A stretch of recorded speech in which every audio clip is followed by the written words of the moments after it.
안녕하세요. 부동산 투자 막다라기 부투막TV입니다. 지식산업센터나 다른 부동산의 분양 물건을 권유받으셨던 분들은 그 부동산에 대한 자료를 받으신 적이 있으실 겁니다. 자료를 받고 영업사원이 그 자료를 토대로 일일이 설명을 해주는 경우도 있지만 자료만 받게 되는 경우도 있죠. 그때 어떤 내용을 확인해야 되는지에 대해 한번 알아보겠습니다. 물론 부동산마다 자료의 내용은 차이가 있을 수 있지만 큰 범주에서의 내용은 대동소이하다고 보시면 됩니다. 저는 현재 진행 중인 펜타플렉스 메트로 지식산업센터의 자료를 보면서 설명드리겠습니다. 자, 먼저 자료에서 가장 먼저 확인할 수 있는 건 사업 개요 혹은 사업 소개입니다. 사실 이것만 정확히 봐도 이 부동산에 대해 반 이상은 알게 된다고 봐도 무방합니다. 가장 먼저 보이는 건 위치죠. 이 부동산이 어느 위치에 준공이 되는지 확인이 가능하시고요. 이 부동산이 어느 용도 지역에 위치하는지도 확인이 가능합니다. 지식산업센터는 주로 공장으로 사용을 하기 때문에 대부분 공업지역에 위치하게 됩니다. 아파트 같은 경우는 대부분 주거지역에 위치하게 되겠죠. 물론 지식산업센터가 주거지역에 지어질 수도 있고 아파트가 공업지역에 지어질 수도 있다는 점 참고하시고 권유받은 부동산의 용도지역 확인하시면 되겠습니다. 다음은 해당 부동산이 어떤 용도로 쓰이게 되며 구성이 어떻게 되는지 확인할 수 있는데요. 펜타플렉스 메트로 지식산업센터는 근린생활시설과 지식산업센터로 구성이 됩니다. 밑에 보시면 각 용도별로 호실이 어떻게 분배되는지까지 확인이 가능하시네요. 그 밑에 도로 현황이라고 나와 있는데요. 북측 25m라고 되어 있습니다. 해당 부동산에서 가장 인접한 큰 도로 기준으로 보시면 되고요.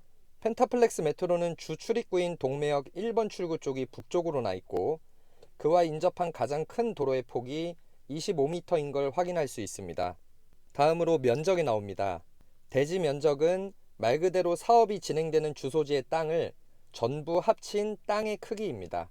이때 대지 면적이 약 3,400평인데 3,400평 전부를 건축물로 사용할 수는 없습니다. 3,400평의 대지 중 약 2,700평 정도를 건축물로 사용할 수 있는데요. 근거는 밑에 나와 있는 건폐율입니다. 건폐율은 대지 면적에 대한 건축 면적의 비율을 뜻합니다.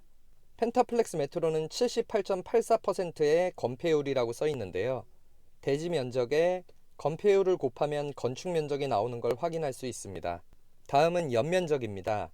연면적은 건축물의 각 층 바닥 면적의 총 합계라고 생각하면 됩니다. 쉽게 말해 지상 1층에서 지상 5층까지 총 5층의 건물이 있는데 각 층마다 100평씩 있다라고 했을 때 총 5층에 100평을 곱하면 500평이 되겠죠. 이 500평이 연면적이 됩니다. 영업사원들이 실제로 대지 면적이나 건축 면적보다는 연면적을 강조하는 이유가 건물이 큰 것처럼 보이려고 하는 것이 아니라 실제로 사용할 수 있는 땅은 연면적에 해당하는 면적이기 때문에 보통 대지가 몇 평입니다가 아니라 연면적이 몇 평입니다 라고 설명하는 것입니다. 그 아래 용적률이라고 있는데요. 용적률은 대지 면적에 대한 건물 연면적의 비율입니다.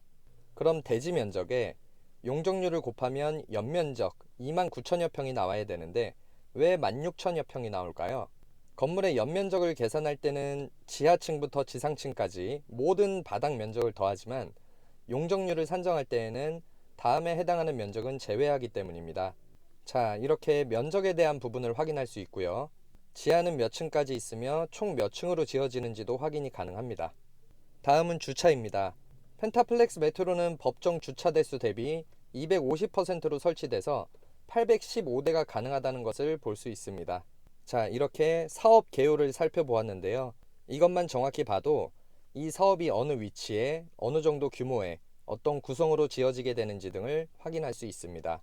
사업 개요를 살펴보았다면 그 뒤로는 각 현장의 내적, 외적으로 장점들에 대해 나열한 자료들이 나올 겁니다. 먼저 외적으로 입지 환경, 입지 호재, 개발 호재 등 뉴스 자료를 근거로 한 자료가 있을 수도 있고요. 예정된 사업들로 그 현장의 장점을 부각시킨 자료를 확인할 수 있을 겁니다. 내적으로는 펜타플렉스 메트로 자료를 살펴보면 드라이브인 및 도어투도어 시스템을 통한 편리하고 빠른 물류 비즈니스, 높은 층고, 넓은 주차 공간 등을 소개했는데요. 이런 부분에서 각 현장이 내세울 만한 건물의 장점 등을 소개한 걸 확인할 수 있습니다. 이 외에도 지식산업센터를 분양받았을 때 어떤 장점들이 있는지에 대해서도 확인하실 수 있겠네요. 마지막으로 보통 가장 뒤쪽에는 층별 안내 자료가 있을 겁니다. 각 층의 면적, 구조, 호실당 면적 등을 확인할 수 있는데요. 저는 펜타플렉스 메트로 기준으로 한번 확인해 보겠습니다. 먼저 주 출입구가 어디며 동선이 어떻게 되는지를 확인할 수 있고요. 지하 1층과 1층에는 빨간색으로 표시된 근린생활시설을 확인할 수 있겠고요. 파란색으로 표시된 공장을 확인할 수 있습니다. 가운데 주차 램프를 볼 수 있는데요. 펜타플렉스 메트로는 지상 8층까지 드라이브인 제조용 공장이기 때문에 이 램프를 통해서 지상 8층까지 차량 이동이 가능한 걸 알 수 있습니다. 드라이브인이 가능한 3층 도면을 한번 볼까요? 먼저 각 호실 앞에 주차 공간이 있는 걸 확인할 수 있고요. 양쪽에 엘리베이터를 확인할 수 있습니다. 작게 표시된 것이 일반 엘리베이터이고 크게 표시된 것은 화물 엘리베이터입니다. 그리고 옆에 남녀 화장실도 확인할 수 있고요. 이걸 보면서 내가 권유받은 호실이 엘리베이터나 화장실과 가까운 호실인지 혹은 주차가 편리한 호실인지 등이 확인 가능한 부분이겠죠. 이 옆에 보면 각 호실당 면적이 나와 있습니다. 펜타플렉스 메트로 3층은 전용 약 18평부터 큰 호실은 48평까지 다양한 면적으로 구성되어 있는 것을 확인할 수 있겠습니다. 펜타플렉스 메트로는 A, B동 두 개의 동으로 구성이 되는데요. 드라이브인은 지상 8층까지 A, B동 구분 없이 연결이 되어 있고 지상 9층부터 있는 섹션 오피스는 A, B동으로 나뉘어져 있습니다. 그럼 섹션 오피스 한번 볼까요? 지상 12층입니다. A, B동이 나뉘어져 있죠. 각 동마다 일반 엘리베이터, 화물 엘리베이터, 화장실을 확인할 수 있겠고요. 마찬가지로 옆에 보시면 각 동의 각 호실마다 면적을 확인할 수 있습니다. 펜타플렉스 메트로 섹션 오피스 역시 전용 약 11평부터 45평까지 다양한 면적으로 구성되어 있어서 선택의 폭을 넓혔다는 걸 확인할 수 있겠네요. 자, 오늘은 분양 자료에 대한 얘기를 해보았는데요. 자료가 장수가 많기 때문에 일일이 다 읽어보시기 어렵다면 제가 말씀드린 내용 정도만 확인하셔도 충분히 현장에 대한 이해가 생기실 거라고 생각합니다.